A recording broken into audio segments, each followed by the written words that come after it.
नमस्कार गुरुभक्तांनो. श्री गुरुचरित्र कथासारमधील अध्याय 11वा. आई वडिलांच्या मनात सर्वात जास्त काळजी असते ती आपल्या मुलांची. घरात सर्व काही आहे, पण तरीही मुलांच्या भविष्याची चिंता त्यांना लागून राहिलेली असते. त्यांच्या आरोग्याची, त्यांच्या सुखाची, मुलांच्या भविष्याची चिंता सतत त्यांना असते. फक्त हा एकच अध्याय ऐका आणि संततीची चिंता दूर करा. तर ऐका नरहरी जन्माख्यान. श्री गणेशाय नमः. सिद्धयोगी नामधारकाला श्री गुरु नृसिंह सरस्वतीचे चरित्र सांगू लागला. तो म्हणाला, श्रीपाद अवतारात मतिमंद ब्राह्मणपुत्र गुरुकृपेने विद्वान झाल्याची कथा मी तुला सांगितली. श्रीपादांनी त्याच्या आईला शनी प्रदोष समयी शिवपूजा करावयास सांगितले होते. तिने आयुष्यभर ते व्रत केले. पुढे तिला मृत्यू आला. कालांतराने ती उत्तरेकडील कारंजग्रामी वाजसैनीय शाखेच्या एका ब्राह्मणाची कन्या म्हणून जन्मली. अंबाभवानी हे तिचे नाव. ती उपवर झाल्यावर त्याच गावातील एका शिवभक्त ब्राह्मणाशी तिचा विवाह झाला. माधव आणि अंबा हे दाम्पत्य नित्य प्रदोषसमयी शिवपूजन करीत असे. शनिवारी आणि त्रयोदशीला विशेष शिवपूजा असायची. 16व्या वर्षी अंबा गरोदर राहिली. तिचे डोहाळे उत्तम होते. ती ब्रह्मज्ञान बोलायची. 9 मास पूर्ण झाल्यावर एक शुभ दिवशी प्रसूत होऊन तिला पुत्ररत्न झाले. तिचा पुत्र अतिशय तेजस्वी होता. तो जन्मल्यापासून ओंकाराचा उच्चार करू लागला. त्याचे लोकांना मोठे आश्चर्य वाटले. विद्वान ब्राह्मणांनी त्या बालकाचे जातक वर्तविले. ते म्हणाले, हा मुलगा मोठा भाग्यवान आहे. हा अवतारी पुण्यपुरुष होईल. लोकांना गुरुरूपाने उपदेश करील. याच्या शब्दांना मोठी प्रतिष्ठा प्राप्त होईल. हा लोकांच्या इच्छा पुरविणारा चिंतामणी होईल. हा अष्टसिद्धी व नवविधींचा स्वामी होईल. हा त्रिभुवनात पूज्य होईल. याच्या दर्शनाने पतित लोक पावन होतील. याच्या स्मरणाने महादैन्याचे निवारण होईल. काळाचे भय राहणार नाही. हा मुलगा तुमच्या सर्व इच्छा पुरविल. हा संसार करणार नाही, संन्यासी होईल. तुमचे भाग्य थोर, म्हणूनच याचा लाभ झाला आहे. त्याची काळजी घ्या, नीट पालनपोषण करा. ब्राह्मण ज्योतिषांनी त्या मुलाला अत्यंत आदराने वंदन केले. माधव आणि अंबा अतिशय आनंदित झाली. त्यांनी ज्योतिषांना वस्त्रभूषणे देऊन गौरविले. मुलाची दृष्ट काढली. माधव ब्राह्मणाचा नवजात पुत्र ओंकार जपतो हे अभिनव वृत्त कळताच लोकांना मोठे नवल वाटले. ते त्याला पाहण्यासाठी येऊ लागले. तेव्हा बाळाला कोणाची दृष्ट लागू नये म्हणून त्याचे मातापिता खूप काळजी घेऊ लागले. लोकांच्या उद्धारासाठी नरतनू धारण केलेल्या त्या परमात्म्याला कोणाची दृष्ट लागणार. पण तरीही ते दाम्पत्य आपल्या बाळाच्या रक्षणासाठी त्याला मंत्रोक्त अंगारा लावीत. त्याच्या गळ्यात काळा दोरा बांधीत. 10 दिवसांनी त्याचे बारसे करण्यात आले. शालग्रामदेव असे त्याचे जन्मनाव व पाळण्यातले नरहरी असे नाम ठेवण्यात आले. नरहरी स्तनपान करीत असे, पण आईला पुरेसे दूध येत नसल्याने त्याची भूक भागत नसे. तेव्हा अंबा आपल्या पतीला म्हणाली, आपण नरहरीला स्तन्य देण्यासाठी एखादी दाई ठेवू किंवा एक शेळी विकत आणू.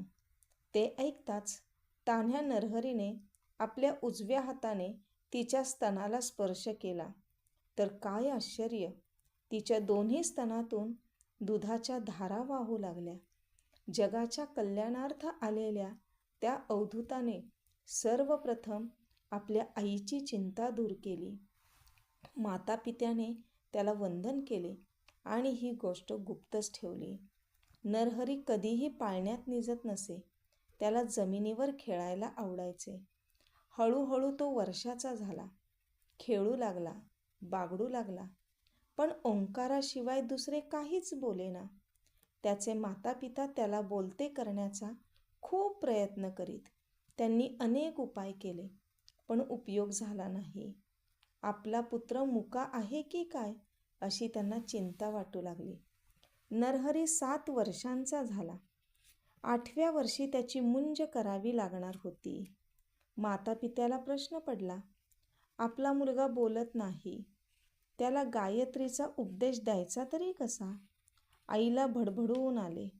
शंकराच्या कृपाप्रसादाने झालेल्या आपल्या एकुलत्या एक पुत्राचे मुकेपण तिला सहन होईना. देवाने आशा दाखवून आमची पुरती निराशा केली असे म्हणून ती शोक करू लागली. तेव्हा आपल्या आईचे मनोगत जाणून नरहरी घरातून एक लोखंडाची वस्तू घेऊन आला. ती तत्काळ सोन्याची झाली. ते पाहून आईवडिलांच्या आश्चर्याला पारावर उरला नाही. त्यांनी त्याला घरात नेले. काही लोखंडी वस्तू त्याच्या हाती दिल्या. त्याही सोन्याच्या झाल्या. तो अद्भुत चमत्कार पाहून त्यांनी नरहरीला आलिंगन दिले व म्हणाले, बाळा, तू अवतारी महात्मा आहेस ना, मग तू बोलत का नाहीस? तुझे बोल ऐकण्यासाठी आम्ही अक्षरशः आतुर झालो आहोत. ही आमची इच्छा तू पूर्ण कर. नरहरी हसला. त्याने त्यांना जानवे, शेंडी, कटीमेखला यांच्या खुणा करून तुम्ही माझी मुंज करा, मग मी बोलेन असे सुचविले. त्यामुळे त्याच्या मातापित्याला संतोष वाटला. माधव आणि अंबा यांनी व्रतबंधासाठी सुयोग्य मुहूर्त काढून नरहरीची मोठ्या थाटामाटात मुंज केली. मुंजीत दाने, दक्षिणा, भोजन, मानपान यासाठी पुष्कळ द्रव्य खर्च केले. ते पाहून लोक म्हणू लागले, हे दाम्पत्य एवढा खर्च कशासाठी करीत आहे? मुका मुलगा गायत्री मंत्र कसा म्हणणार? पुढे वेदाभ्यास कसा करणार?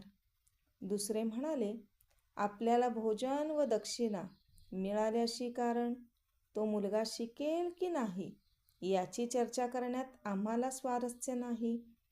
लोकप्रवाद काहीही असले तरी नरहरीचे मातापिता आनंदात होते. मौजी बंधनाचे सर्व विधी यथासांग पार पडले. माधवने नरहरीला गायत्रीचा उपदेश केला. तो त्याने मनोमन उच्चारला. मंत्रदीक्षा झाल्यावर माता भिक्षा घेऊन आली. पहिली भिक्षा घालताच नरहरी ऋग्वेद म्हणू लागला. दुसरी भिक्षा घालताच यजुर्वेद आणि तिसरी भिक्षा घालताच तो सामवेद म्हणू लागला. त्याच्या मुखातून प्रकट होणारे ते अस्खलित मंत्रोच्चार ऐकून सर्व आमंत्रित तटस्थ झाले. हा मुलगा मनुष्य रूपातील देवाचा अवतार आहे याची सर्वांना खूण पटली. लोक त्याला वंदन करू लागले. तो दिवस मोठ्या भाग्याचा. आपल्या मुलाचे कौतुक पाहून माधव आणि अंबा आनंदाने डोलू लागली.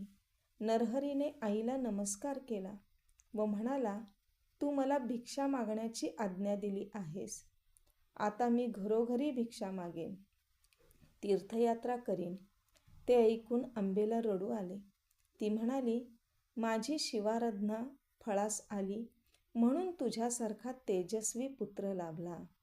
तू आमचा सांभाळ करशील अशी आम्ही आशा ठेवून होतो.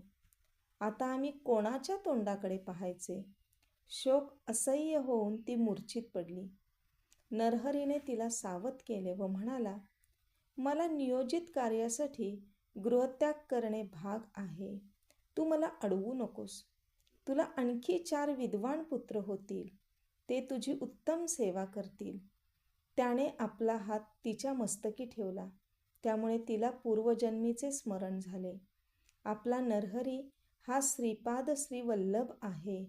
आपण त्यांचे नित्य प्रदोषसमयी पूजन करायचो. म्हणून या जन्मात ते आपल्या पुत्राच्या रूपाने प्रकट झाले आहेत हे तिने ओळखले. नरहरी तिला म्हणाला, माते, मी तुला जाणीवपूर्वक हे ज्ञान दिले आहे. याची कुठेही वाच्यता करू नकोस. मी संन्यासी आहे, तीर्थयात्रा करण्यासाठी निघणार आहे. मला निरोप दे. पण अंबा राजी होईना.